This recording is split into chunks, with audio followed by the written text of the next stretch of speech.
I thirst, I thirst, I thirst for souls, come to me.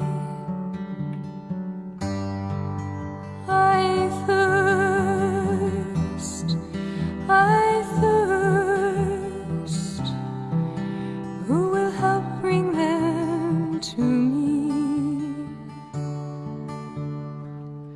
Bring them to my Father, wash them in my blood, bind their wounds of sin by the power of my love. Tell them of my mercy, show to them my heart, pierced and ever broken, with love to impart. I thirst, I thirst, I thirst for souls, come to me. I thirst, I thirst, who will help bring them to me? Many tears are falling, souls have lost their way, tired and discouraged, too broken to pray. Will you be my tenderness? All the world will see. I am always waiting. Please come to me.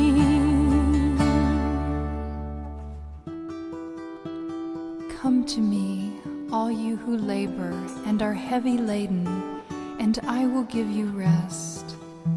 Take my yoke upon you and learn from me, for I am gentle and lowly in heart, and you will find rest for your souls.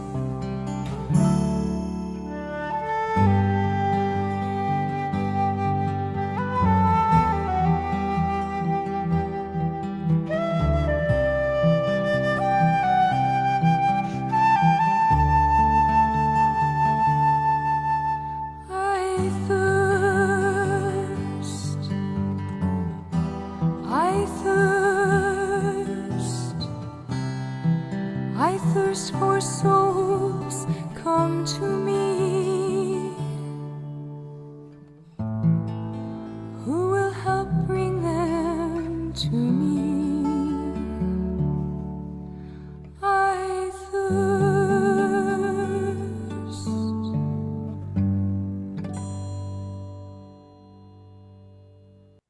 Eh, Sebenarnya saya memberikan teks dari Filipi bab 4 ayat 4 sampai 9, tapi yang dibacakan berbeda. Ya sudah, Tapi di undangannya sudah, Romo. apanya? Preparasinya Ya, Filipina. ya, Yang di oke. layarnya sudah. Baik, Ya. Apakah mau diulang dibaca, Romo? tidak usah lah, Oke, ya. tidak usah. Apa yang dikatakan dalam surat Santo Paulus kepada umat di Filipi itu? Tidak lain dan tidak bukan Paulus mengajak kepada kita untuk bersuka cita, jangan menjadi khawatir, dan senantiasa untuk mengajukan segala doa dan permohonan kepada Tuhan. Kita itu bergantung kepada Allah. Dan karena kita bergantung kepada Allah, maka doa itu melampaui segala akal budi. Jadi hidup kita jangan dengan pikiran, tapi dengan hati. Sebagaimana dikatakan baik oleh Paus Fransiskus maupun Paus Leo ke-14. Hidup lebih dengan hati. Dan dari situ kita menumbuhkan iman, harapan, dan kasih. Saya memulai dengan kutipan dari Injil Lukas. Saya suka teks ini karena teks inilah yang dipakai oleh Paus Fransiskus ketika misa BK 5 September 2024. Yang dikatakan adalah demikian. Hidup iman kita itu dimulai kapan?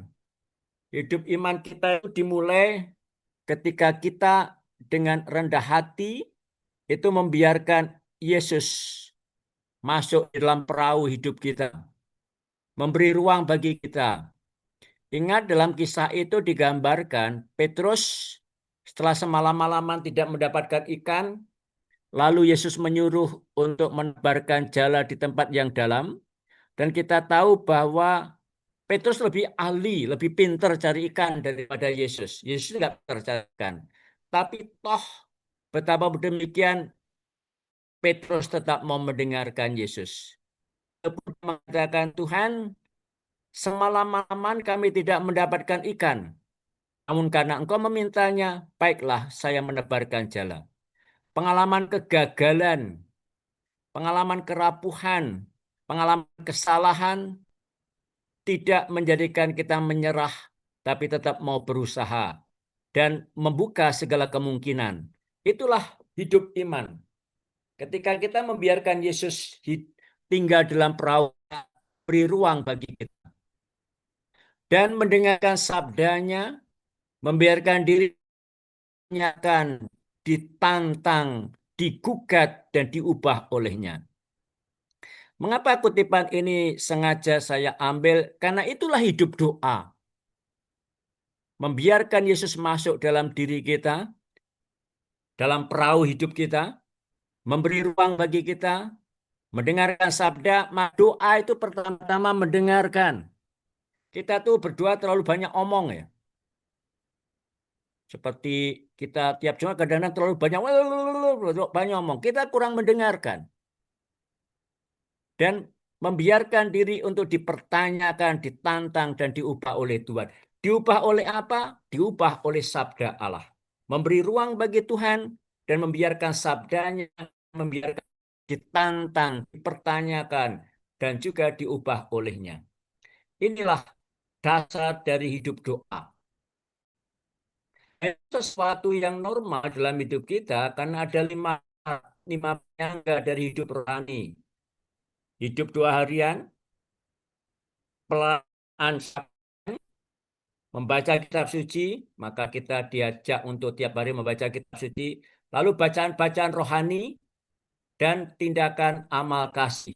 Maka love in action itu hanya salah satu, bukan segala-galanya.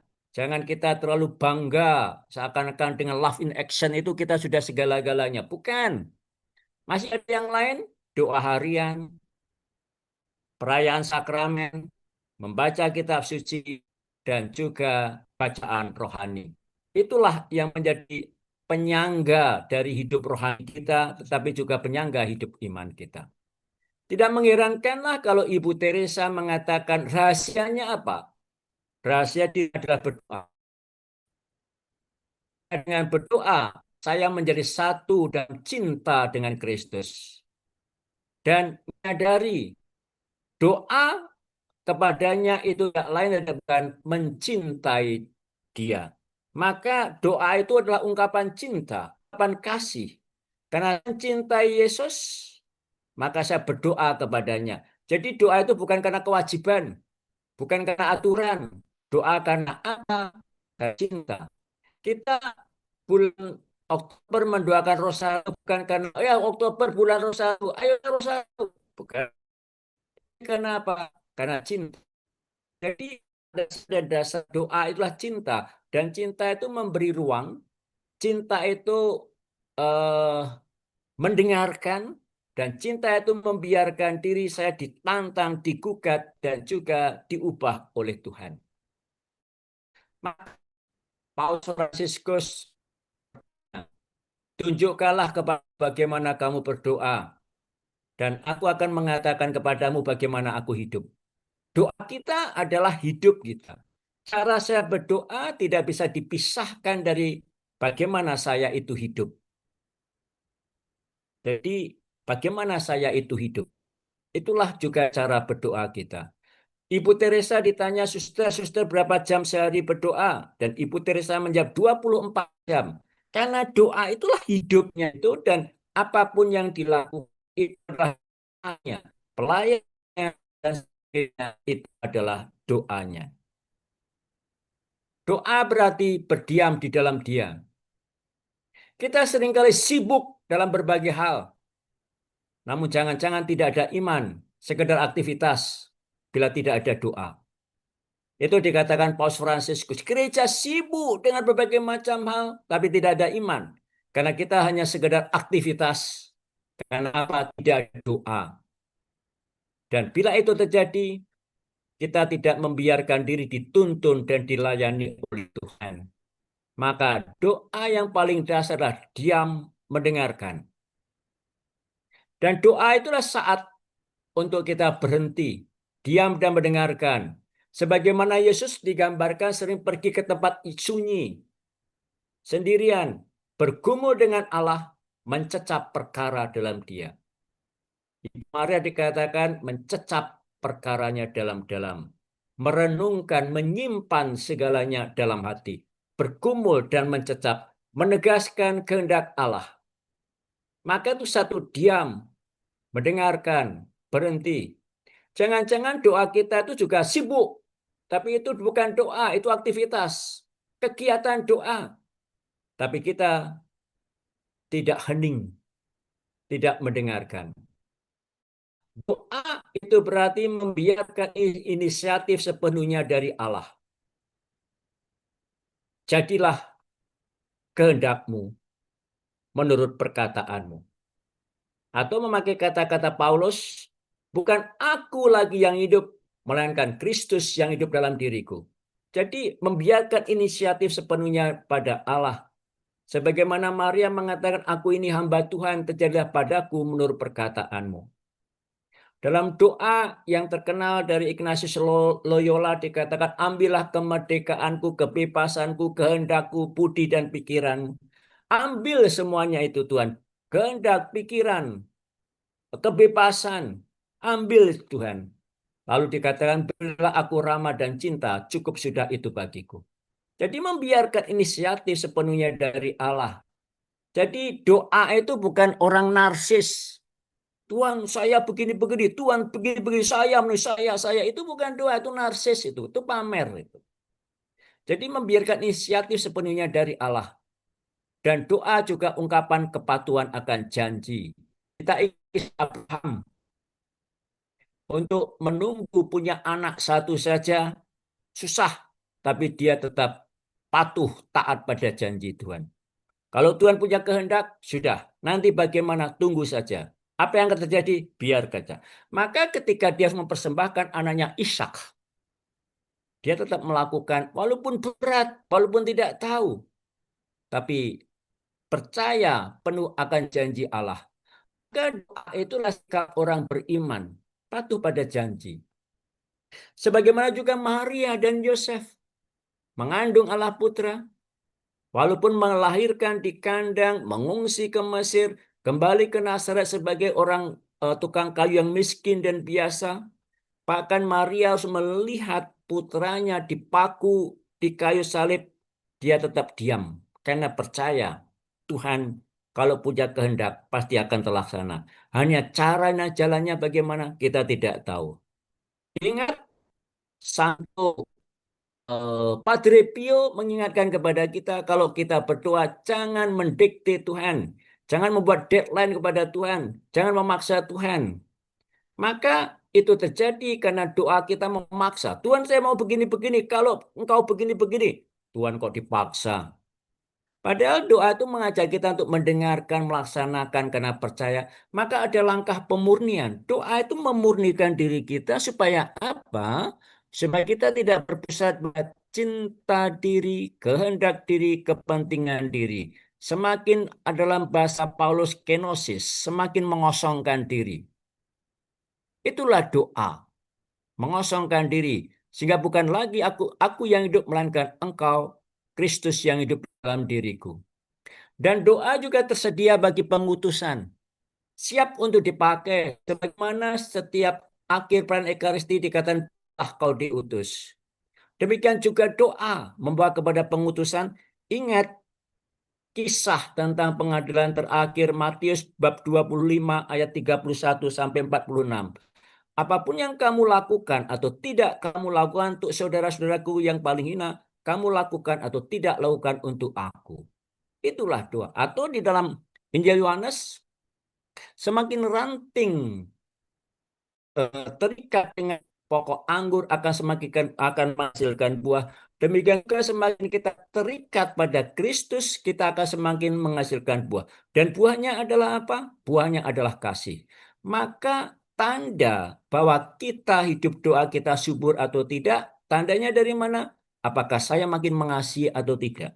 Apakah saya makin murah hati atau tidak? Kalau doanya membuat kita saleh-saleh belaka, mohon maaf, Vatikan punya istilah itu narsisme spiritual. Doa membawa kita keluar, melayani orang, berjumpa dengan orang. Berangkat dari kontemplasi untuk mengenali kehendak Allah dan menyediakan diri dipakai olehnya. Maka dua kutipan. Doa bukan pertama-tama meminta, tapi doa adalah menempatkan diri kita di tangan Tuhan. Jadi kita berdoa jangan seperti pengemis. Menempatkan diri kita kepada Tuhan, di tangan Tuhan, membiarkan Tuhan memakai kita, membiarkan Tuhan menggunakan kita. Let's do something beautiful for God. Membiarkan Tuhan memakai kita. Maka dikatakan bahwa saya berdoa bukan untuk sukses, tapi mohon untuk setia. Bukan untuk sukses. Doa bukan pertama-tama hasil, tapi ketekunan dan kesediaan kita untuk menapakinya. Walaupun rasanya membosankan, walaupun seringkali mengalami kekeringan dan kesepian, tapi tetap jalani, tetap ditapaki. Bukankah Ibu Teresa mengalami kekeringan dan kesepian itu? Tapi dia tetap bertekun dalam doa. Karena doa bukan untuk mencari penghiburan. Bukan. Doa bukan untuk mencari penghiburan. Doa bukan untuk mencari sukacita.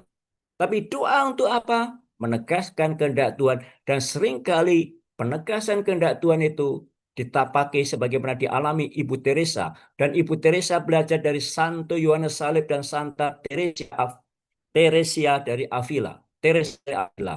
Apa yang dikatakan dalamnya? Pengalaman malaikat, pengalaman kegelapan jiwa. Kesetiaan walaupun mengalami kekosongan dan kekeringan. Ada 3 jalan yang ditempuh. Via purgativa, via illuminativa, via unitiva. Jadi jalan pertama adalah jalan pemurnian. Ingat, dalam pranikasti kita selalu mulai dengan mengatakan saya mengaku, Tuhan kasihlah kami. Dan jalan pemurnian itu adalah jalan di mana kita sadar bahwa Tuhan di luar aku. Saya masih egois, saya masih narsis, masih berpusat pada diri. Maka Tuhan kasihlah kami. Saya mengaku, karena Tuhan masih di luar aku. Maka langkah selanjutnya setelah via purgativa, jalan pemurnian, via illuminativa, jalan penerangan. Lalu kita mendengarkan sabda Tuhan.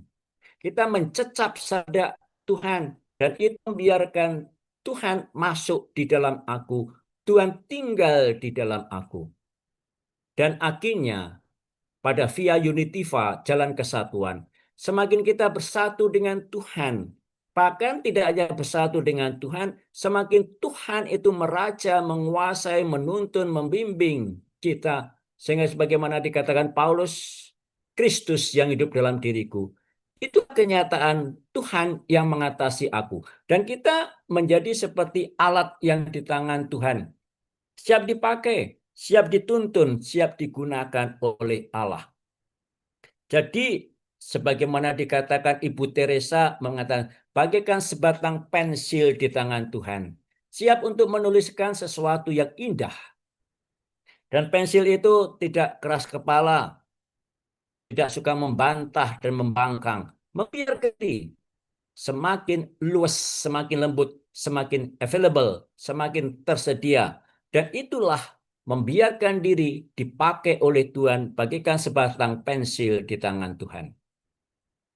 Kita belajar dari tradisi dalam kitab suci. Dalam perjanjian lama, doa adalah tanda dan harapan akan pemulihan. Ingat, dalam perjanjian lama dikatakan bangsa Israel diminta untuk terus-menerus berdoa dan memohon. Di situ ada relasi, dan relasi itu ditandai dengan kata perjanjian. Perjanjiannya lah aku akan menjadi Allahmu dan engkau menjadi umatku. Maka doa adalah tanda dan harapan pemulihan. Kita ingat bangsa Israel berkali-kali tidak setia. Dikatakan bangsa yang tegar tengkuk, keras kepala. Dan kita tahu bahwa Musa itu tidak diperkenankan masuk ke tanah terjanji karena Musa itu kurang sabar menghadapi bangsa Israel.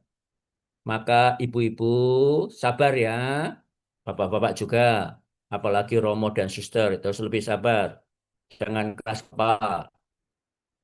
Maka ada relasi, ada perjanjian, dan perjanjian ditandai dengan kesetiaan. Doa hidup dari kenyataan ciptaan. Ingat dalam Mazmur dikatakan memuji alam ini, memuji keindahan, bahkan dalam Kidung Agung, mohon maaf, ini agak erotis, memuji tubuh. Karena disitulah ungkapan cinta.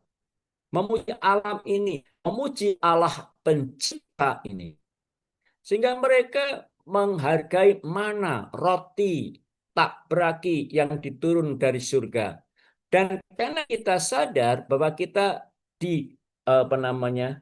ditopang hidup kita oleh ciptaan ini, oleh alam semesta ini, maka kita diajak dengannya membangun hidup yang terarah kepada pencipta. Doa adalah ungkapan kepatuhan akan janji, mendengarkan dan melaksanakan. Ada langkah percaya, ada langkah pemurnian. Maka doa itulah sikap orang yang taat, percaya, dan berharap pada janji Allah. Kalau Allah berjanji, dia akan setia menjalankan. Kapan? Walau alam. Bagaimana? Bukan urusan kita. Maka kita hanya bisa patuh dan percaya. Gimana? Tidak tahu. Ingat bahwa Maria melahirkan Yesus di kandang. Bapak Yosef membawa Yesus sang bayi dan Maria ibunya ke Mesir. Semuanya itu bukan kisah yang indah. Bukan sesuatu yang baik-baik saja, tapi berat. Beban dan salib, betapapun demikian, Maria dan Yosef tetap menjalannya. Tidak dengan marah, tidak dengan kecewa. Bahkan ketika Yesus tertinggal di bait Allah, ya sudah, dijalani saja. Dicari dengan tenang, tidak dengan marah. Itulah kepatuhan akan janji Allah. Bahwa Allah yang menyelamatkan itu setia. Tapi bagaimana Allah menyelamatkan, caranya bagaimana, kita tidak tahu. Jangan kita mengatur dan mendikte Tuhan. Bahkan ingat ketika Yesus mengatakan bahwa dia akan menderita, ditangkap oleh imam-imam kepala dan ahli-ahli Taurat, lalu disalibkan, Petrus segera mengatakan, jangan sampai itu terjadi. Apa kata Yesus kepada Petrus? Enyahlah engkau iblis, karena engkau memikirkan bukan yang dipikirkan Allah, melainkan yang dipikirkan manusia. Artinya apa? Artinya sudah. Kalau Tuhan menyelamatkan kita dengan jalan salib, terima. Maka kalau Tuhan memberi kita salib, ya sudah terima. Jangan marah-marah sama Tuhan. Bukankah Ibu Teresa mengalami pengalaman kekeringan dan kegelapan? Tidak ada seorang pun tahu. Hanya pembimbing-pembimbing rohaninya yang tahu. Dan kita semua tahu karena ketika kemudian berkas-berkasnya, buku harian, catatan-catatan, surat menyuratnya dan pembimbing rohani kemudian dibuka. Dan kita tahu bahwa Ibu Teresa mengalami kekeringan dan kesepian yang panjang dan lama. Apakah dia mengeluh? Tidak. Orang tidak ada yang tahu.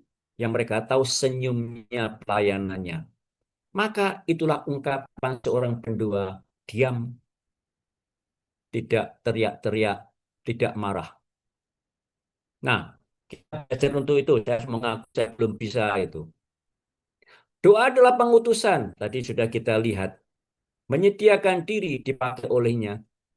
Lalu dalam tradisi kitab suci dikatakan ada tempat untuk doa. Kenisah, bait Allah. Tetapi kita diharapkan tidak tinggal dan tenggelam di situ. Itu disebut sebagai jebakan lahiriah, ritual lari dari dunia. Tapi kita, betapapun ada tempat doa, hidup kita nyatanya sehari-hari tidak di situ. Kecuali orang-orang yang dikhususkan untuk itu. Doa itu ada teks. Teks pertama tentang doa adalah Mazmur. Maka Mazmur itu doa gereja, tradisi punya tradisi ibadat harian itu kebanyakan dari Mazmur. Ungkapan doa pujian kepada Allah. Bagaimana kita belajar doa dari Yesus? Yesus mengatakan berada di rumah Bapa. Itulah doa. Bagaimana Yesus menggambarkan doa berada di rumah Bapa. Hadir di hadapan Allah. Di situ adalah relasi personal antara Yesus dengan Bapa. Dan juga ungkapan tinggal dalam roh, memandang dan mencakap sabda. Manusia hidup bukan hanya dari roti saja, tapi melainkan dari sabda yang datang dari Allah. Maka ketika Yesus mendapatkan kemuliaannya di Gunung Tabor, Allah Bapanya mengatakan, inilah putraku yang terkasih, dengarkanlah dia. Ada relasi intimitas, relasi personal. Dan di situ tinggal di rumah Bapa.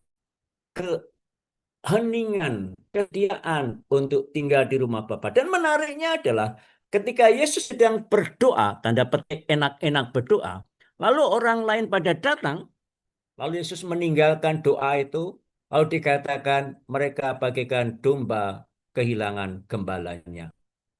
Maka Yesus melayani mereka. Jadi Yesus bukan orang, jangan ganggu ya, saya lagi sembahyang. Enggak, tetap melayani. Maka mengapa demikian? Karena ada relasi intimitas, kedekatan personal dengan Bapa, sehingga intimitas relasi itu tidak hanya tergambarkan, terwujudkan dalam doa, tapi juga dalam segala tindakan. Sehingga dikatakan mengajar tidak seperti imam-imam dan ahli Taurat, karena dia mengajar dengan penuh wibawa dan kuasa. Relasi personal, kedalaman relasi itu. Hidup adalah dalam kenyataan Allah, terarah padanya, melaksanakan kehendaknya. Aku datang untuk melaksanakan kehendak Bapa. Aku datang bukan untuk dilayani, melainkan melayani. Yesus menempatkan diri sebagai pelaksana dan pewarta sabda Bapa. Doa adalah persembahan, pemberian diri, memberikan diri kepada Tuhan.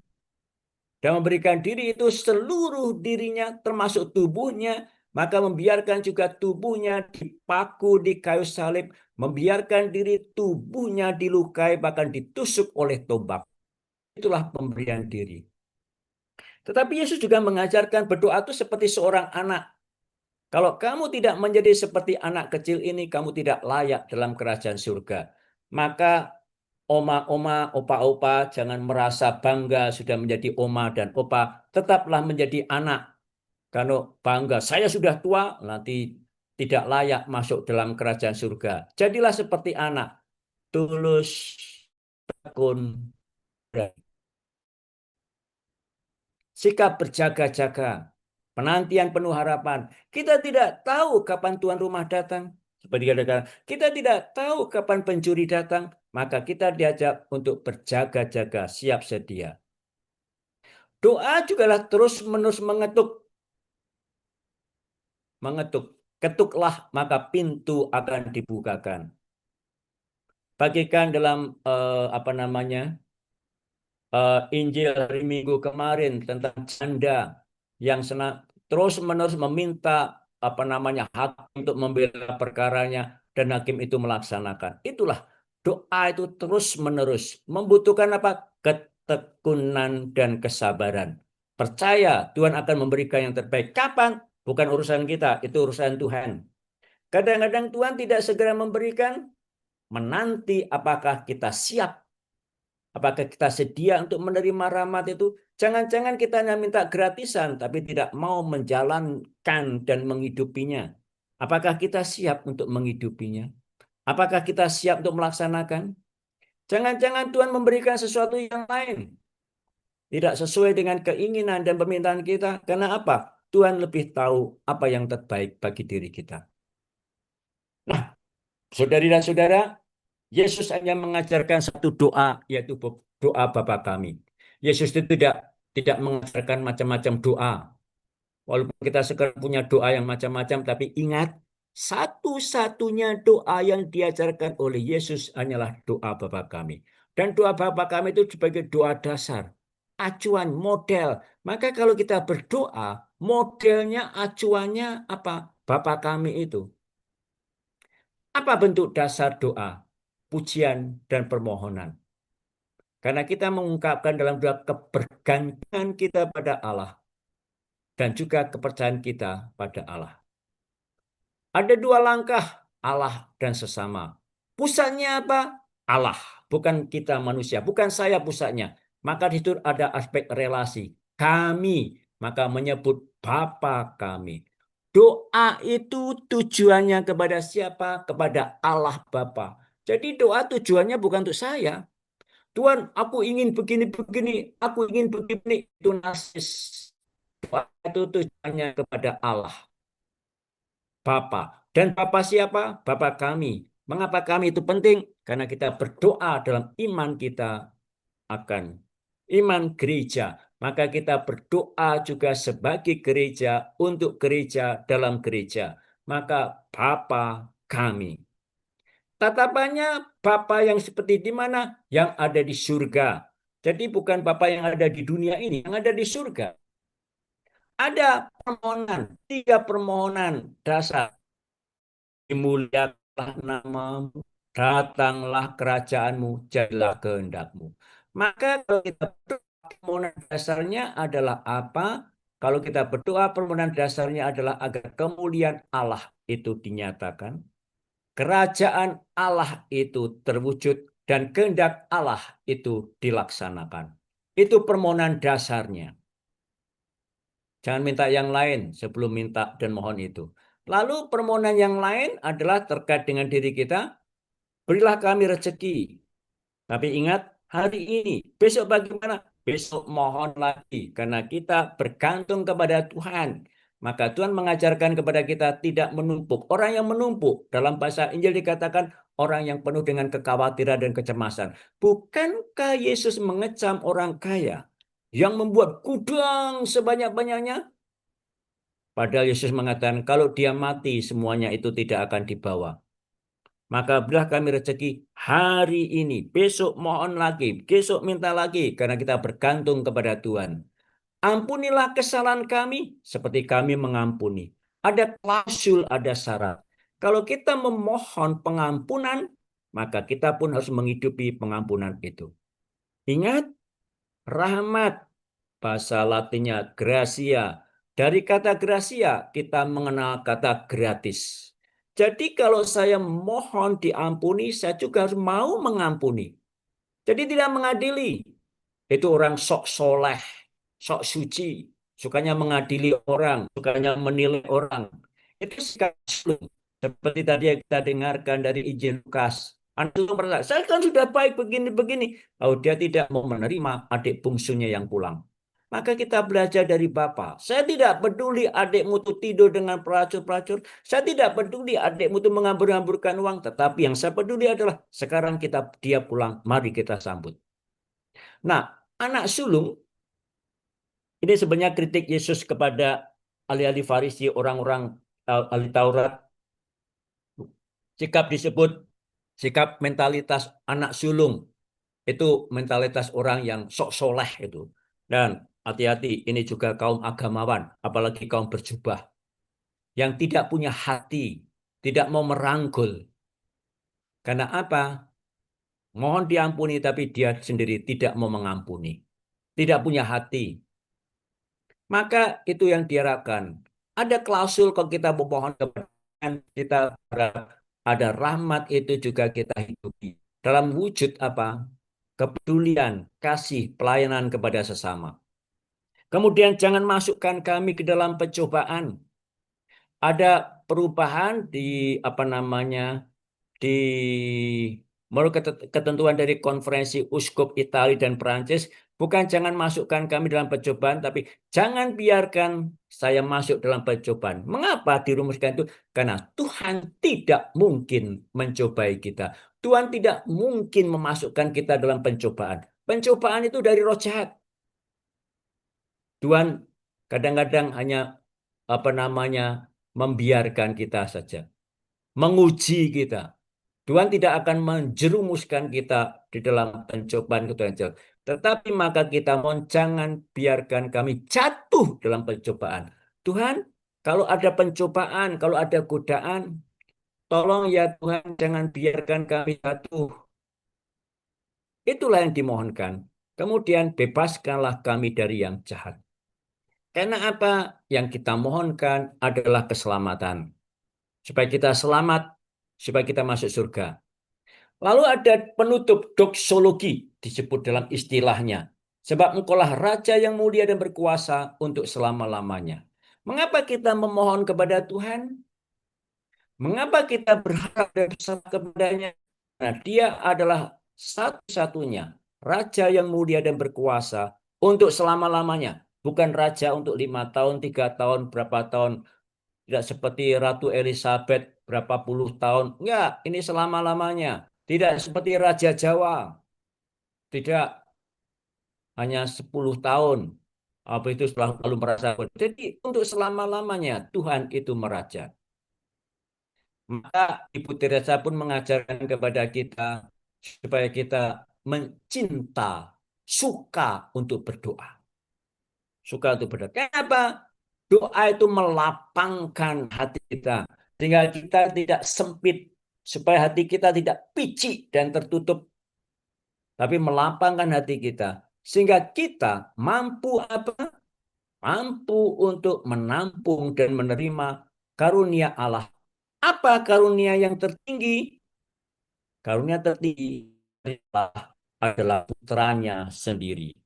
Maka kita mohon rahmat yang paling dasar, rahmat yang paling besar adalah Yesus itu sendiri. Supaya Yesus meraja, berkuasa, menuntun, dan juga mengarahkan, membimbing diri kita.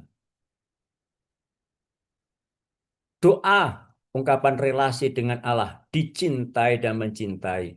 Maka doa itu adalah pengalaman cinta. Paus Fransiskus dalam Dilexit Nos mengatakan supaya kita selalu jatuh cinta dengan Tuhan. Cinta, pengalaman cinta. Doa adalah komunikasi, di situ ada kesatuan kasih. Ada dialog, ada relasi. Doa adalah membangun hidup, mempertemukan yang ilahi. Supaya kita membangun di dunia ini yang ilahi dan yang sakral. Doa adalah menaruh harapan, karena kita hanya berharap kepada Tuhan, sumber dan akar hidup. Sehingga kita mampu menemukan padang rumput yang hijau dan air yang tenang. Doa adalah mengenali diri, siapakah saya? Dari mana saya berasal dan kemana saya menuju? Dan itu kita kenali dari doa. Bahwa kita berasal dari Allah dan akan menuju kepada Allah. Doa adalah menggeladi diri, melatih diri, maka disebut latihan rohani. Bagaimana kita bertekun setia dalam doa, walaupun mengalami kekeringan, kesepian, itulah latihannya, menggeladi diri, menempa diri, melatih diri. Doa itu melibatkan seluruh diri, hati, tapi juga tubuh kita. Maka kita juga berdoa dengan tubuh kita. Ada saat berdiri, berlutut, membungkuk.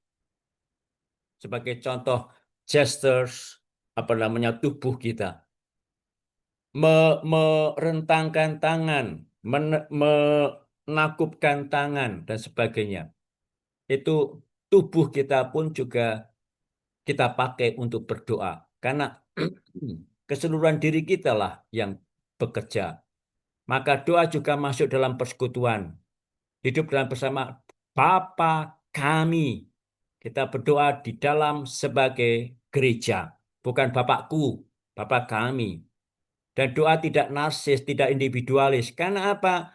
Doa mendorong kita keluar, doa mendorong kita untuk mewujudkan kasih, relasi dengan Allah, dan membawa Allah di tengah dunia ini. Maka doa bukan untuk mencari rasa nyaman dan aman diri belaka. Berbagai macam bentuk doa. Pertama-tama doa dengan kitab suci. Disebut Lectio Divina, membaca kitab suci, mengkontemplasikan atau memeditasikannya, dan baru kemudian berdoa. Maka langkah doa pertama-tama adalah mendengarkan sabda Tuhan, mengkontemplasikan atau memeditasikannya, dan baru setelah itu doa. Dalam tradisi Ignatian disebut doa adalah percakapan dengan Tuhan. Terarah itu kita sudah kita lihat dan saya akan melewati itu saja. Syarat dasarnya jiwa besar dan hati rela berkorban. Dan ingat, doa itu proses, bukan jalan instan. Maka membutuhkan kesetiaan dan ketekunan. Maka doa adalah penyerahan diri kepada Allah. Menyerahkan diri sepenuhnya kepada Allah. Memberikan diri sepenuhnya kepada Allah. Sebagaimana Allah memberikan dirinya sendiri kepada kita lewat Tuhan kita Yesus Kristus. Kalau Tuhan sudah memberikan dirinya pada kita, maka kita juga sebagai pendoa memberikan diri kita seutuhnya dan sepenuhnya dari Allah. Sehingga kita mengalami keutuhan, kepenuhan hidup kita. 5 kunci untuk berdoa. Pertama-tama, persiapan. Maka doa pun ditandai dengan persiapan. Seringkali kalau kita berdoa via Zoom ini, itu banyak gangguan teknis sehingga kita hanya membaca doa dan tidak berdoa. Akhirnya jangan-jangan kita tidak berdoa, kita hanya membaca doa itu. Maka ada persiapan, konsentrasi, hening, memusatkan pikiran, fokus. Tapi doa itu juga lokasi, betul kan? Lokasi. Mengapa Paus Fransiskus menolak misa streaming? Live streaming misa, Paus Fransiskus tidak setuju. Kenapa? Itu bukan misa. Karena doa mengajarkan kita untuk datang ke gereja dan juga ikut Ekaristi secara nyata. Maka setelah musim pandemi mereda, Paus melarang misa live streaming di Roma. Nah, kita berbeda. Kadang-kadang kita mau beda kok daripada Paus kok. Doa juga membutuhkan kualitas. Kualitas itu penting, bukan kuantitas, bukan lamanya, bukan panjangnya, tapi kedalamannya. Oleh karena itu doa harus jujur, harus tulus. Disebut dalam istilah ada seorang penulis buku mengatakan berdoa dengan jujur. Karena kita berhadapan dengan Tuhan, maka kita juga bicara dari hati, bukan dari pikiran kita. Beberapa hal yang bisa menghambat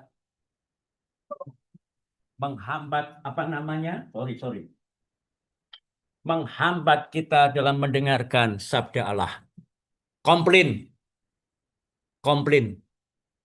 Dan itu ingat ketika kamar Paus Fransiskus itu dibuka, kita tahu setelah 40 hari, lalu kamarnya Paus Fransiskus itu dibuka.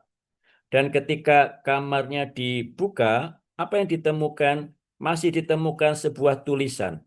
Di dalam kamar itu tulisannya apa? Tulisan mengatakan dalam bahasa Itali. Saya tidak ngerti bahasa Itali, tetapi dikatakan di dalamnya apa? Supaya di dalamnya digambarkan bahwa jangan komplain. Itu yang digambarkan, itu yang dikatakan. Jangan komplain. Itu kata pertama. Jadi kalau kita sukanya komplain, kita itu akibatnya kita kurang mampu mendengarkan sabda Allah. Kebencian ketika kita belum berdamai dengan hati kita. Kita masih suka marah. Kita suka mengadili orang. Kita suka menyalahkan orang ketika belum berdamai dalam diri kita. Lalu kalau kita iri pada orang lain, akibatnya apa? Kita tidak mendengarkan bisikan suara Tuhan dalam hati kita. Kita suka membanding-bandingkan. Kita suka merasa mengapa dia begitu, saya begini. Ketakutan itu juga menghambat kita untuk mendengarkan sabda Allah. Jangan gelisah hatimu. Datanglah padaku kalian semua yang letih lesu dan beban berat. Ketakutan, kecemasan, kekhawatiran. Kecemasan, kekhawatiran membuat kita kurang mampu untuk menaruh perhatian kepada Tuhan. Tetapi juga kelemahan dan kerapuhan itu juga menghambat kita untuk mendengarkan sabda Allah. Kelemahan dan kerapuhan. Karena apa? Karena kita sibuk dengan diri sendiri, karena kita masih berpusat pada diri, dan itu kelemahan dan kerapuhan. Atau juga vanity, kesombongan. Kita masih duniawi, masih masih dangkal, masih mau mencari sesuatu yang like, komen, pujian dan sebagainya. Lalu mediocrity, yaitu kita masih hangat-hangat tai ayam, suam-suam kuku, hanya begitu-begitu saja. Kita tidak mau mendalam, tidak mau agis, tidak mau berusaha terus, tidak mau bertumbuh dan berkembang. Lalu masa lalu kita, itu juga bisa menghambat kita dalam mendengarkan sabda Allah. Mengapa itu menghambat? Karena masa lalu kita, semua orang punya masa lalu, dan masa lalu kita itu tidak selalu baik-baik saja. Dan masa lalu kita itu juga ada luka. Ada luka. Maka masa lalu kita itu juga ditandai dengan kita membersihkan, menjernihkan masa lalu kita. Lalu juga fantasi. Bayangan-bayangan kita, fantasi kita. Itu juga menghambat kita untuk mendengarkan sabda Tuhan. Maka Ibu Teresa pun meminta supaya kita menjaga kemurnian hati. Karena hati yang murni menjadikan kita mampu memandang dan menemukan Tuhan. Bahkan menemukan Tuhan dalam diri orang lain. Bukankah kita masih narsis dan egois? Bukankah kita masih suka menonjolkan diri?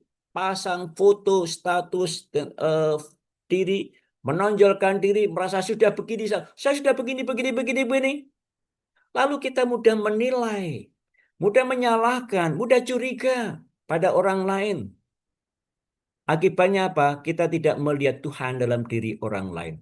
Betapapun sesama kita rapuh dan lemah, kita tidak mampu melihat Tuhan dalam diri sesama. Bukankah itu mentalitas anak sulung yang akibatnya tidak mau menerima adiknya? Betul, adiknya nakal, tetapi dia sekarang pulang dan tidak melihat Tuhan yang ada di situ. Kalau kamu melihat Tuhan dalam diri sesama, maka akan ada kasih pada sesama. Dan di mana ada kasih, di situ ada damai. Dan jangan-jangan kita tidak mampu melihat itu. Ingat, sebagai contoh ya, saya tidak mengerti cara pikir orang Israel dan orang Barat tentang orang Palestina. Mengapa anak-anak itu dibunuh? Juga mereka mengatakan anak-anak itu nanti jadi teroris. Itu sudah tidak melihat Tuhan, sudah curiga, sudah judgmental, menilai, mengadili. Dan tidak tahu mengapa seseorang menjadi jahat. Karena kita menjahati mereka. Lalu tidak melihat setiap orang adalah ciptaan Tuhan. Maka kita menghargai betapapun lemah dan rapuh orang itu. Kaitan doa dengan hidup sehari-hari. Ada seringkali ada keterpisahan antara doa dan aktivitas. Hidup kita adalah doa dan doa mendorong kita untuk menjalani hidup.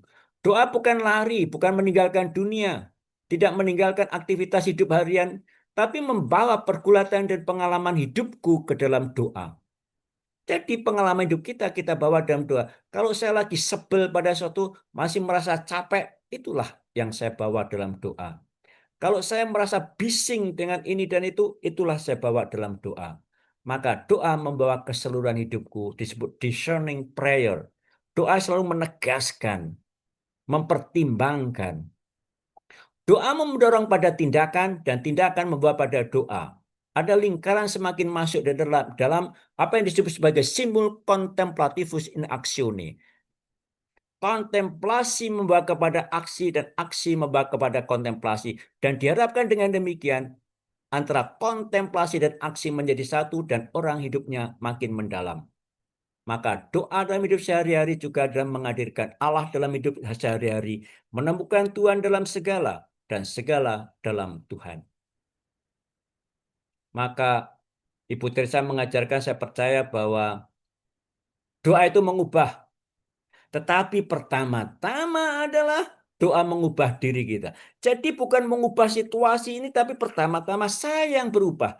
Dan saya yang berubah itu menjadikan saya mengubah yang lain. Mengubah situasi. Jadi kita tidak Tuhan. Jadi kalau supaya bangsa ini menjadi bangsa yang toleran, menjadi bangsa yang penuh dengan damai, tidak ada korupsi dan sebagainya, itu kita doakan. Tetapi kita lupa, pertama-tama adalah doa mengubah saya. Bagaimana saya menuntut orang toleran kalau saya sendiri tidak toleran? Bagaimana saya menuntut orang tidak korupsi? Toh saya juga nilep juga. Maka doa mengubah kita dan kita mengubah situasi, kondisi, dan hal-hal yang lain. Maka doa adalah pengalaman jatuh cinta. Cinta akan Allah. Sadar kita pertama-tama dicintai. Dan cinta Allah itu tidak terbatas. Cinta kita yang terbatas.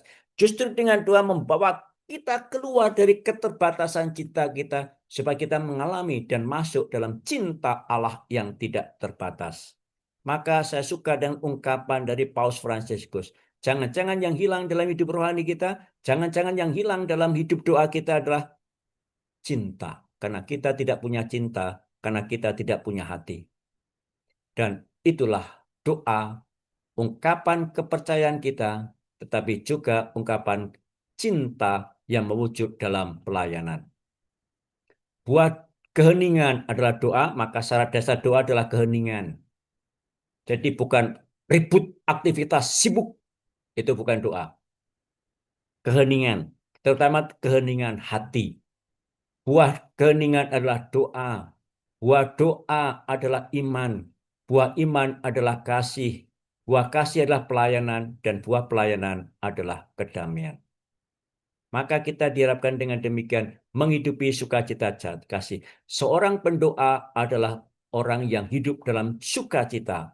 Sukacita kasih sehingga hidupnya semakin melayani, semakin dipersembahkan bagi keutuhan ciptaan, bagi tumbuhnya persaudaraan, pulihnya rumah kita bersama ini, supaya kita melihat dunia yang damai, dunia yang adil, dan itulah sukacita yang muncul dari orang yang berdoa. Maka kita diajak bila demikian bertekun dalam doa agar kita semakin menemukan cinta.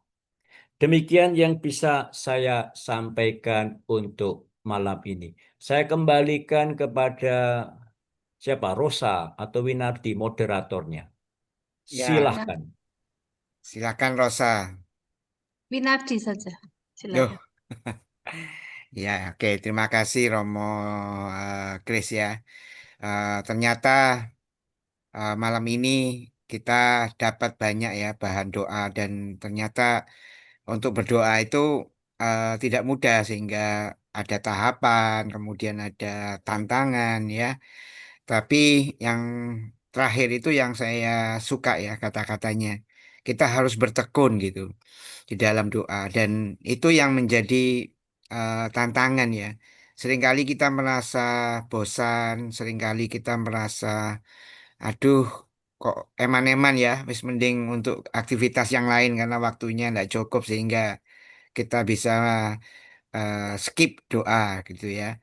Dan mungkin itu ya salah satu yang sering saya lakukan gitu. Oh, bangun kesiangan, waduh ini harus cepat-cepat bersih rumah gitu. Jadi ya akhirnya skip doanya gitu. Nah ini malam ini kayak saya ditegur ya sama Romo Chris. Ternyata memang ya tantangan untuk kita tetap di dalam doa ini apa namanya sungguh berat gitu ya. Saya nggak tahu Romo Kris untuk biarawan atau biarawati gimana? Apakah sama ya Romo tantang Sama saja. sama-sama saja Sama ya. saja. Ingat, Ya, pernah ke Romo Seneng toh waktu retret tahun lalu? ya betul Romo. Apa pergulatan mereka? Bosan berdoa. Dan mereka Pesan. mengakui bosan. Bayangkan jam 3 bangun, ibadat, jam sekian ibadat dan sebagainya, maka mengalami kebosanan. Sama sebenarnya, sama. Nah, karena biaran biarawati juga masih manusia ya, masih Ya, normal. betul Romo. Kira-kira ada tip Romo, gimana supaya apa ya kejenuhan itu jadi apa ya? Jadi kita nggak bisa kayak merasa supaya enjoy lah. Gimana kalau supaya enjoy berdoa sehingga kita nggak akan lupa gitu Romo dengan doa. Mungkin Romo ada cara Romo Chris. eh Tentu saya mengakui saya apa namanya, saya juga masih orang yang bergulat loh dengan doa ya, masih belajar. Saya memakai contoh ya, Kardinal Darmo itu, 90 tahun nanti Desember 91. Ya, Suatu ketika saya sedang lewat dan beliau baru keluar dari kapel berdoa. Dan beliau mengatakan, saya tadi berdoa ngantuk, saya tertidur. Lalu saya mengatakan, ya sudah tua Romo Kardinal. Apa jawab beliau? Saya masih harus belajar berdoa. Nah, masih harus belajar. Maka belajar berdoa itu sampai mati. Jangan merasa diri sebagai sudah ahli. Saya pun tidak. Walaupun pembimbing retret, saya sadar. Saya bukan ahli doa loh. Saya masih juga belajar, masih bergulat. Tetapi kalau bertanya, tipsnya apa? Saya punya dua. Ini teori, karena pelaksanaan kadang-kadang sulit, susah. ya Pertama-tama Romo. adalah ketekunan. Tekun. Tekun. Ya, oke. Dan ketekunan membutuhkan daya tahan. Ingat Ibu Teresa bertahun-tahun doanya kosong dan kering. Bahkan digambarkan di akhir hidupnya pun dia bergulat dengan kekeringan dan kekosongan itu. Sambil apa namanya tangannya mau meraih salib. Karena dia mengalami kekosongan dan kekeringan itu. Betapapun demikian tetap berdoa. Bahkan dikatakan dalam tradisi latihan rohani, kalau saya misalnya berdoa 1 jam, saya mengalami kekosongan dan kekeringan, saya harus menambah. Jadi tidak berhenti. 45 menit. Sudahlah, sudahlah. Nggak dapat apa-apa. Berhenti. Nah, itu yang dialami dan dirasakan oleh Ibu Teresa. Tekun, bertekun, bertahan. Nah, dalam hal ini kita harus paham bahwa daya tahan kita itu lemah. Kadang-kadang males, capek, nggak usah, nggak dapat apa-apa, nggak merasakan apa-apa. Dan daya tahan kita lemah. Itu yang pertama. Yang kedua, sabar. Sabar, patient. Passion akar katanya pasio. Pasio itu jalan salib. Maka menjadi seorang pendoa pun seperti jalan salib. Ada luka, ada sakit, ada jatuh. Tapi yang penting bukan luka, sakit, dan jatuhnya itu. Yang penting adalah apakah saya mau berdiri dan berjalan lagi atau tidak. Maka ketekunan, daya tahan, dan kesabaran. Doa itu bukan pertama-tama hasil. Enggak. Karena kita berdoa bukan hasil. Kalau kita berdoa mencari hasil, kita seperti pengemis. Doa itu relasi. Dan relasi dengan Allah itu seringkali rasanya kering dan kosong. Tetapi betapa demikian tetap dijalani. Eh, Ibu-ibu dan bapak-bapak tentu lebih ahli daripada saya soal relasi. Seperti relasi suami istri ya. Kan tidak selalu indah, tidak selalu baik-baik saja. Kadang-kadangnya begini saja. Toh, ya sudah dijaga dan dipertahankan. Sudah. Maka doa itu juga relasinya kadang-kadangnya begini saja. Ya sudah dijalani saja. Bosan dengan suami, bosan dengan istri, ya sudah, dialami ya sudah. Mungkin dibuatkan minum, ditemani, ngobrol. Walaupun apa yang dia katakan saya nggak mudeng, ya sudahlah, temani saja. Dan itu bisa terjadi, maka ibu-ibu dan bapak-bapak lebih ahli daripada saya soal relasi. Karena saya nggak punya pasangan ini. Ya, ya. Terima kasih Romo. Jadi Begitu. tekun sama sabar ya. Ya, Karena doa itu eh, Berarti quote kita salah, Mo. Karena quote kita Gimana? ini mencari hasil ya. Iya. Tapi bukan mencari hasil ya, tapi doa itu Tahu. kadang dijawab, tidak dijawab dan belum dijawab ya. Itu yang di quote kita bulan Oktober ini. Oke, silahkan ya teman-teman, kerabat dan sahabat ITM, silahkan dibuka videonya, silahkan bertanya kepada Romo ya, karena kita bisa ngobrol panjang ya. Sudah bisa dibuka ya. Ya, Eh, Kevin.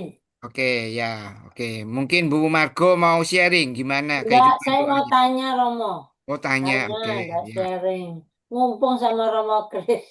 ya. Romo untuk menjaga itu tadi yang Romo utarakan kemurnian dari doa. Gimana Romo?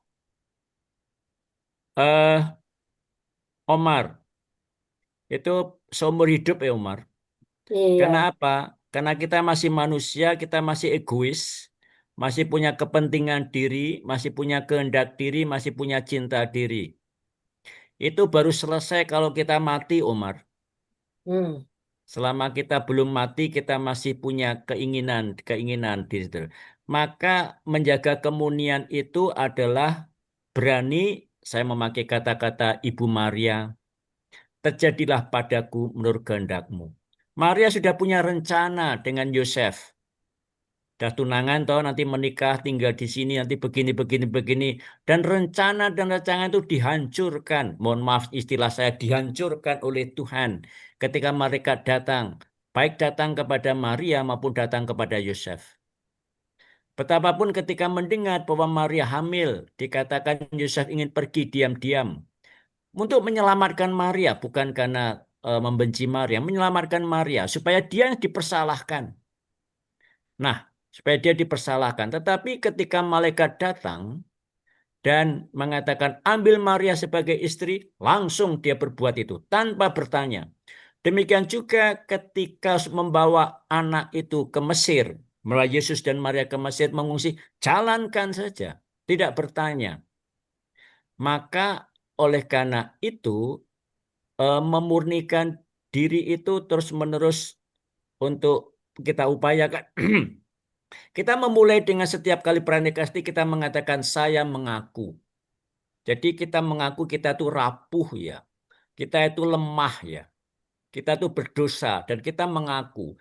Dan pengakuan diri itu mengatakan kepada kita bahwa ya, saya harus hati-hati dengan diri sendiri. Karena kita pertama-tama harus sabar. Sabar pertama-tama pada siapa? Sabar pada diri sendiri. Apa namanya? Proyek, upaya, perjuangan kita yang paling berat adalah menaklukkan diri sendiri. Kita masih egois, Omar. Masih pengen punya kepentingan ini dan kepentingan itu. Memaksakan kehendak diri. Bahkan kehendak kita paksakan kepada Tuhan. Lalu kita mendikte Tuhan. Memaksa Tuhan. Maka memurnikan diri itu berani sadar saya itu lemah dan rapuh. Dan selalu waspada pada diri sendiri. Waspada secara sehat pada diri sendiri. Kalau saya pengen ini, pengen itu saya atau Tuhan ya? Oh, jangan-jangan saya. Oh, dah. Stop, stop, stop, stop. Kalau saya menilai, misalnya, saya menilai Omar itu begini dan begitu. Itu saya atau Tuhan ya? Oh, ini saya. Nah, sudah, stop, stop, stop. Jadi terus-menerus Omar. Jadi selalu waspada, kritis pada diri sendiri. Mewaspadai diri sendiri. Karena apa? Supaya kita jernih. Ini dari siapa? Dalam tradisi discernment, ini dari roh baik atau dari roh jahat. Dan kita sering salah. Karena setan bisa berwajah malaikat. Dan kita ketipu itu. Maka selalu hati-hati. Ada sebuah kisah. Kisah. Santa Teresia Avila. Saya membaca kisah ini. Santa Teresia Avila mendapatkan penampakan Tuhan Yesus. Teresia, aku Yesus Tuhanmu. Teresia Avila mengatakan, bukan, kamu bukan Yesus Tuhanku. Teresia, aku Yesus gurumu. Bukan, kamu bukan Yesus guruku. Karena Teresa Avila itu adalah Karmelit dan mistik. Karmelit itu mistik mempelai. Dikatakan Teresia, aku Yesus mempelaimu. Apa kata Teresa Avila? Bukan, kamu bukan Yesus guruku. Kamu bukan Yesus Tuhanku. Kamu bukan Yesus mempelaiku. Kamu setan. Dan setelah mengatakan itu, Yesus itu menampakkan wajah aslinya setan. Nah, ini orang suci bisa sangat jelas siapa ini. Nah, kita itu sok suci. Kalau kita kata Chris, aku Yesus. Oh iya iya iya iya. Padahal itu roh jahat. Karena kita tidak suci, kita seringkali kurang jernih, kurang bisa jernih. Maka ini perjuangan terus-menerus, Umar, dan perjuangan terus-menerus juga mengajak kita untuk makin lama, makin menapaki jalan kesucian supaya kita dimurnikan terus-menerus. Maka kita waspada pada diri sendiri, curiga pada diri sendiri, supaya apa? Supaya kita semakin mampu melihat itu. Hari ini, bacaan pertama dari surat Santo Paulus kepada umat di Roma. Paulus mengatakan ada split personality dalam dirinya. Bayangkan itu Paulus loh, apalagi kita. Apa yang baik ingin aku lakukan, justru tidak aku lakukan. Apa yang tidak baik, yang tidak ingin lakukan, justru aku lakukan. Paulus mengatakan bahwa ada duri dalam dagingku. Dan itu duri itu dibiarkan oleh Tuhan untuk apa? Untuk mengingatkan kita lemah dan kita rapuh. Dan Paulus mengatakan ada keterpecahan dalam dirinya. Segala itu yang baik yang ingin dilakukan justru tidak dilakukan. Yang tidak baik yang tidak ingin dilakukan justru dilakukan. Maka Paulus mengajarkan kepada kita, syukur pada Allah ada Yesus Kristus yang mendamaikan, yang merekatkan keterpecahan itu, yang split itu disatukan, dipadukan. Bukan oleh saya nggak mampu, tapi oleh Yesus Kristus. Paulus pun mengatakan, bukan saya kok, saya GR amat, bangga amat, enggak. Dan kalau Paulus mengatakan ada keterpecahan dalam dirinya, apalagi kita-kita ini, maka kita diajak terus-menerus memurnikan diri, mengosongkan diri dalam bahasa Paulus, kenosis, pengosongan diri, supaya kita terus-menerus dimurnikan. Dan setiap pranekasti kita selalu mengatakan, saya mengaku. Tetapi kita tahu, Omar, saya mengaku itu hanya berlaku di Ekaristi. Dalam hidup sehari-hari bukan saya mengaku, kamu ngaku, kamu ngaku ya. Nah, dalam Ekaristi saya mengaku, dan itu hendaknya menjadi sebuah sikap kerendahan hati. Maka orang yang suci itu selalu rendah hati. Karena dia hati-hati dengan dirinya, waspada dengan dirinya. Bukankah Ibu Teresa mengatakan kepada Paus, saya tidak ingat, Paulus ke-6 atau Yohanes Paulus kedua, bahwa dia sering diundang ke sana, diundang ke sini, dan dia tidak suka itu, tidak menikmati itu, karena itu bukan dirinya. Tapi apa kata Paus? Kamu harus melakukannya. Berarti menyangkal diri. Dan bagi Ibu Teresa tampil berpidato ini dan itu tanda petik sebuah penderitaan. Jadi tidak sebuah kisah sukses, tapi juga pengalaman kekosongan. Itu Ibu Teresa. Jadi nggak seperti saya yang suka ke sana kemari, omong sana, cuap-cuap sana, cuap-cuap sini. Jadinya sombong jadinya. Maka terus-menerus memurnikan diri. Menyangkal diri. Demikian Omar. Nuwun, Romo. Terima kasih. Ya, sama-sama. Sama-sama untuk omanya Aaron. Ya, terima kasih Bu Margo, panggil Iya, Oma iya. juga ya. Biasa manggil Bu Margo jadi rada bingung ini. Oke, silahkan siapa lagi yang mau sharing, mau bertanya, monggo. Amel, Ah, Amel, Amel, Amel. Amel, Waduh, monggo, monggo, ini monggo, monggo. Mo, Kakak Amel. mau nanya. Ya. Bedanya kekeringan doa Sama doa nggak dijawab apa, Mo? Oh, Sama satu lagi, Mo. apa? Tadi Santa Teresa Avilia itu didatengin, terus dia bilang ini bukan Tuhan saya. Mateng dong, Amel salah loh, Mo. Amel tuh dulu waktu sebelum merit ya, Mo. Amel tuh berdoa untuk cari jodoh. Terus Amel tuh rosario setiap hari. Sampai oh Amel dimimpin sama Bunda Maria jodohku Greg. Tak kawinin, Mo. Aku salah kawin ya, Mo. Berarti Ya, berarti itu kehendak Tuhan, Amel. Sehingga Amel kemudian menikah dengan Greg. bukan salah ya, Mo ya. Berarti Sampai aku salah sekarang dong, Mo. sudah sekian, Salah kawin nih, Mo. berapa tahun? Udah mau 17, Mo. Wah, sudah 17 tahun. Belum, Sudah baru 16-an dewasa. mau 17. Ya, begitu Amel. Begini, tidak pengalaman seseorang itu sama dengan pengalaman orang lain. Tentu ya, Santa Teresa Avila itu orang suci. Sehingga pengalamannya tentang penegasan rohani juga lebih dalam daripada kita-kita ini. Dan saya percaya Amel, saya tidak akan diberi pengalaman seperti itu oleh Tuhan. Karena Tuhan tahu kesucian saya itu masih dangkal, masih cetek. Maka saya tidak diberi itu. Nah, maka saya bercerita tentang apa namanya Santa Teresa Avila. Karena dia orang suci dan Tuhan tahu dia orang suci. Maka dibiarkan mengalami itu. Atau Ibu Teresa diberi pengalaman kekeringan dan kesepian yang panjang karena Tuhan tahu dia orang suci. Atau Santa Monica yang berpuluh-puluh tahun berdoa bagi pertobatan anak dan suaminya, diberi yang panjang sekali karena dia orang suci. Nah, kita itu nggak suci, Amel. Hanya sok suci aja kadang-kadang. Apa pengalaman bedanya kekeringan dengan doa kita tidak dikabulkan?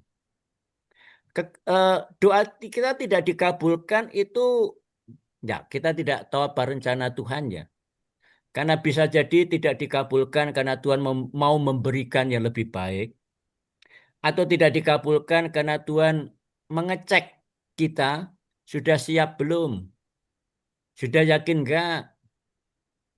Sudah merasa safe enggak dengan permohonan itu? Maka kalau doa kita tidak dikabulkan, seringkali kita bertanya, apa ya kehendak Tuhan ya? Jangan-jangan yang saya inginkan itu bukan kehendak Tuhan. Maka bertanya juga, bagaimana? Kalau Amel berdoa untuk mendapatkan jodoh, tiba-tiba mendapatkan penampakan. Penampakannya tuh wajahnya Greg gitu. Nah, itu bisa terjadi, tetapi coba kita lihat jernih. Kalau saya mohon ini, mohon itu, Tuhan tidak mengabulkan, saya harus bertanya, jangan-jangan ini bukan kehendak Tuhan. Atau jangan-jangan Tuhan menguji kesabaran saya. Tetapi itu juga bagian dari pengalaman kekeringan. Doa kekeringan dalam doa adalah ketika kita berdoanya begini saja. Rasanya kosong, datar, dan sebagainya. Apakah dikira saya itu kalau misa selalu berkobar-kobar? Enggak itu. Kadang-kadang begini, mohon maaf, kadang-kadang saya ikut misa atau memimpin misa yang segera, ya sudahlah, sudah terlanjur jadi romo misa. Tetapi ketekunan itulah yang menyelamatkan. Kalau saya ikut misa, lagi malas misa, malas berdoa, nggak usah berdoa, nggak usah misa. Akibatnya saya tidak dididik untuk bertekun. Ingat, dalam surat Ibrani dikatakan Tuhan mengajar orang yang dikasihinya. Jadi cara Tuhan mendidik kita itu dengan menghajar. Dan satu ajarannya adalah ketekunan itu. Ada sebuah ungkapan kuno dalam bahasa Latin. Mohon maaf, karena saya itu orang kuno ya. Dikatakan ubi ordo ibi Deus. Di mana ada keteraturan, di situ ada Tuhan. Maka, tapi untuk teratur, rutin, itu sendiri sudah membuat kita jenuh kok. Rasanya kering, karena doa itu membutuhkan kesabaran. Kapan Tuhan menampakkan diri? Walau alam. Kapan Tuhan akan mengabulkan? Dan apakah saya memohonkan itu sungguh akan dikabulkan Tuhan? Bunus. Kita tidak tahu. Ya sudah, pasrah saja. Percaya saja. Ingat Abraham yang mendapatkan janji keturunan sebanyak bintang di langit dan pasir di lautan. Tapi untuk mendapatkan anak satu saja susah amat. Sampai punya skenario mengambil Hagar sebagai istrinya. Lalu lahirlah Ismail. Tapi Tuhan mengatakan, bukan itu, tapi anak dari Sarah. Kapan? Dan dia makin tua. Secara teoritis makin tua, nggak mungkin hamil lah. Tapi Tuhan mengatakan, sudah, tunggu saja. Lalu Abraham kedatangan 3 tamu. Dan 3 tamu itu mengatakan, tahun depan kalau saya ke sini, saya akan melihat bahwa Sarah sudah hamil. Sarah ketawa. Kosong, nggak mungkin. Tapi nyatanya benar, lahirlah Ishak.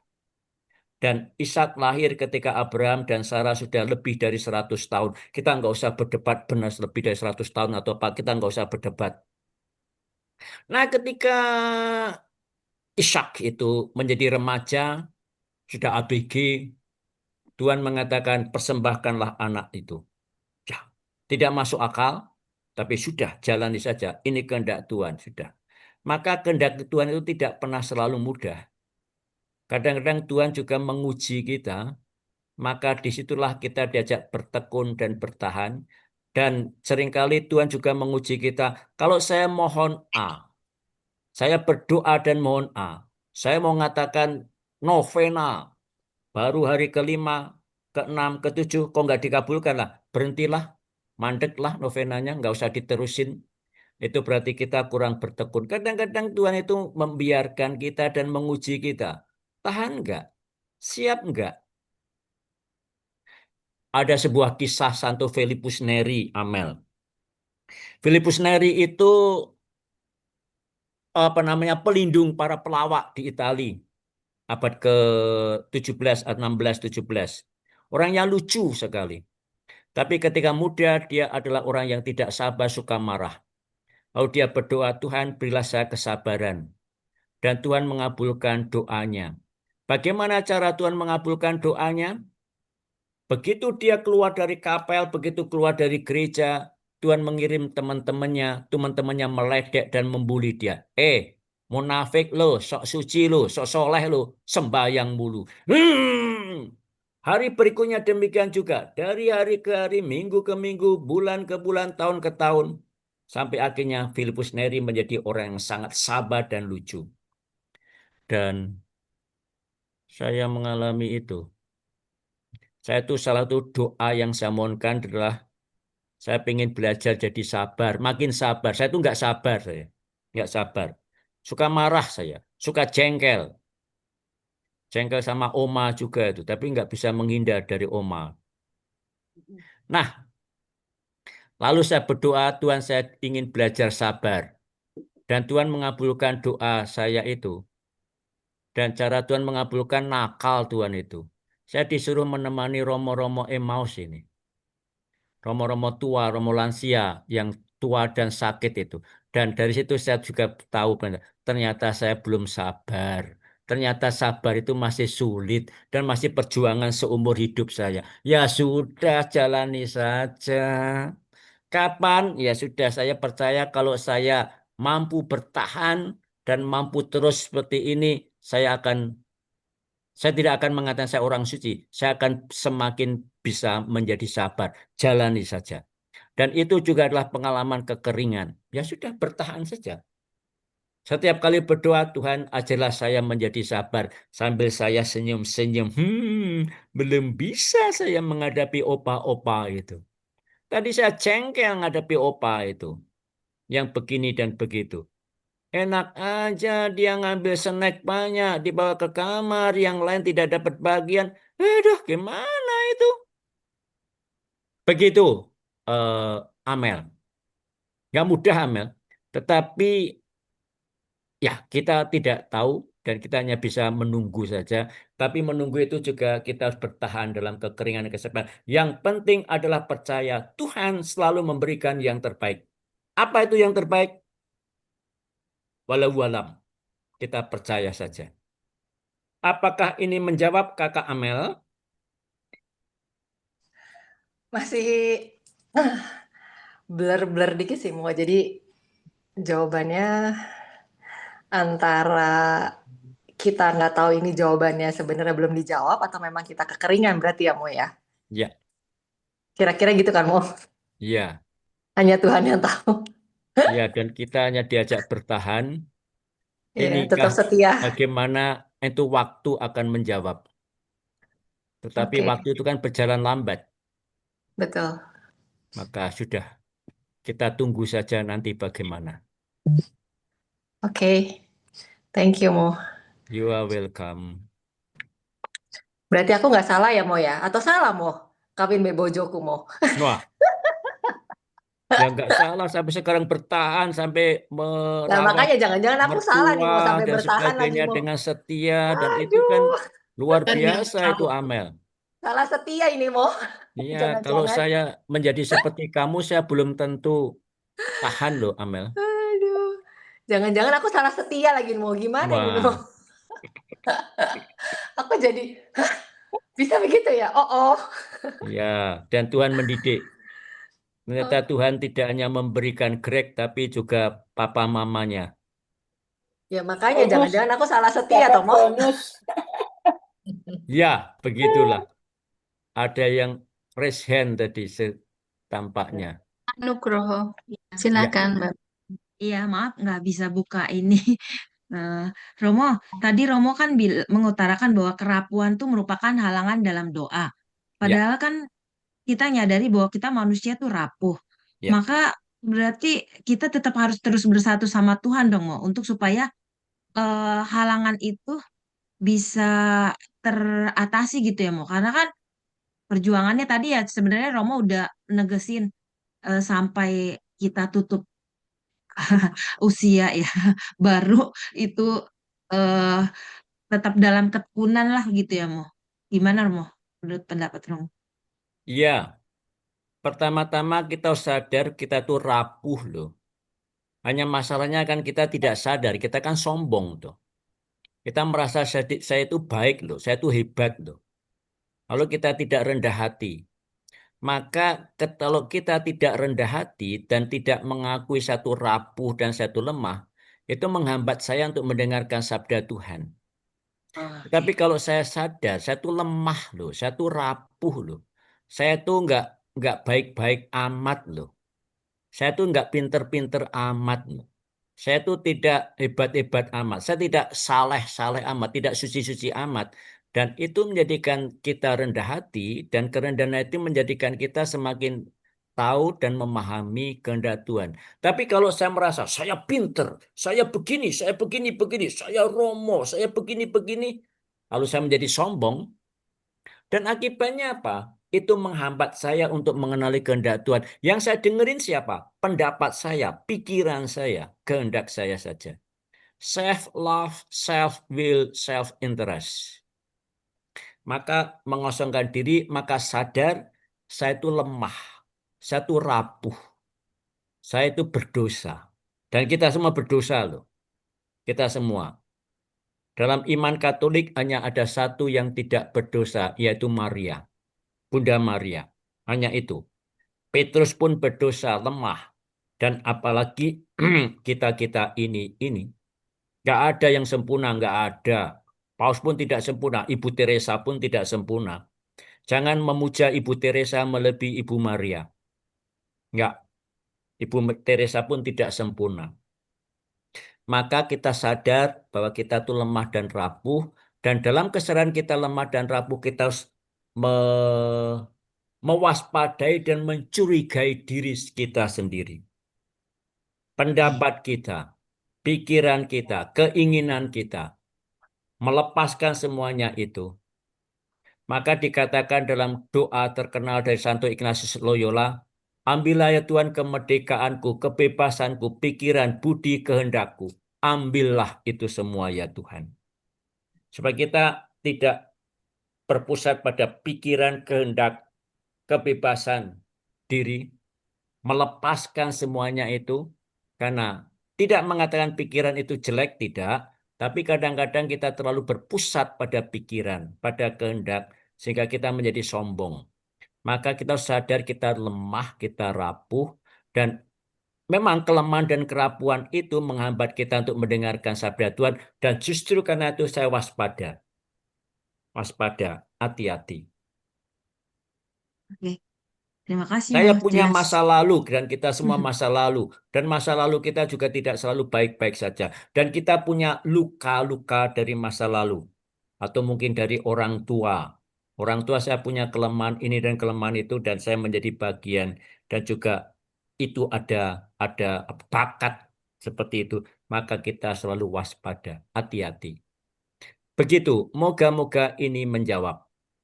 Oke, terima kasih Mo, menjawab. Sama-sama.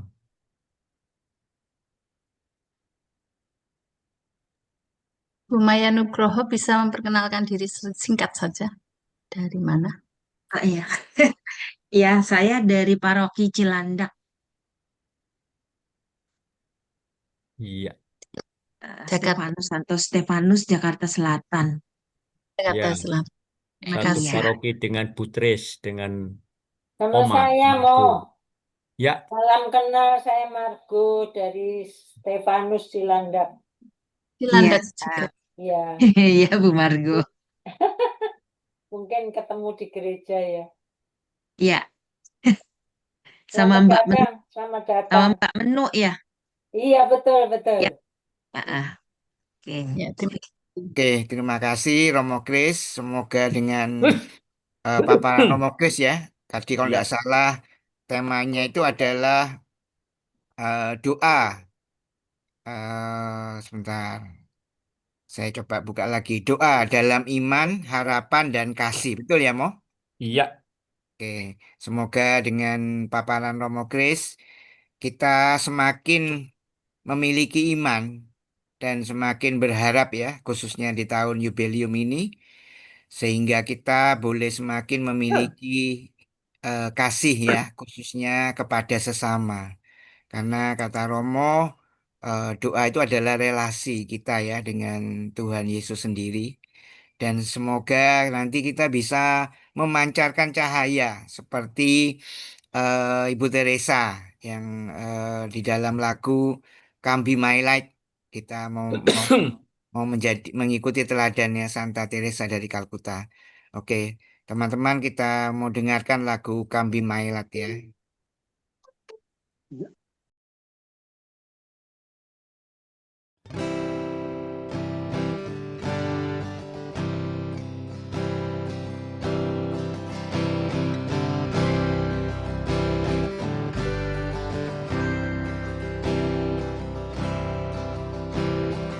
Come follow me. Leave all and gather the few.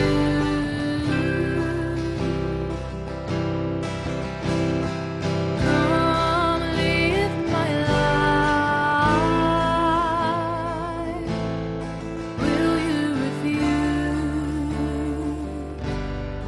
Will you refuse? Come carry me into the dark of the cold. Come be my light. Come be my love.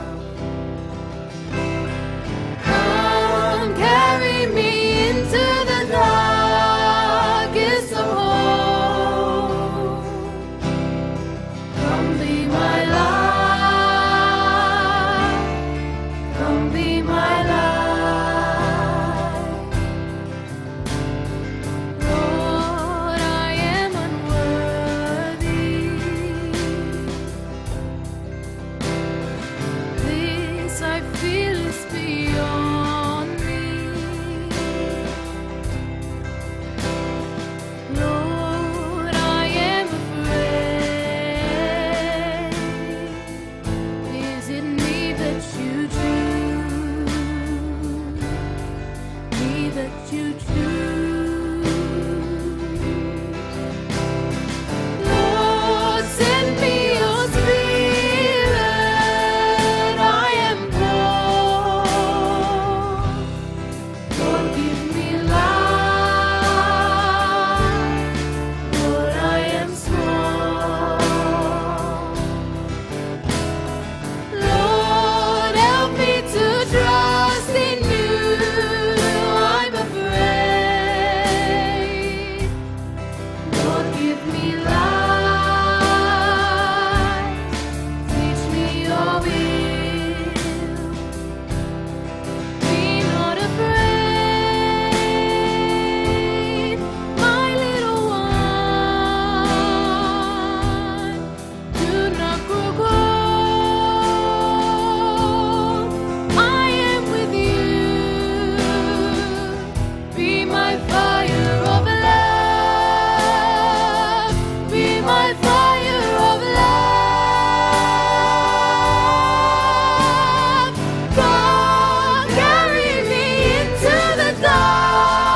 my life.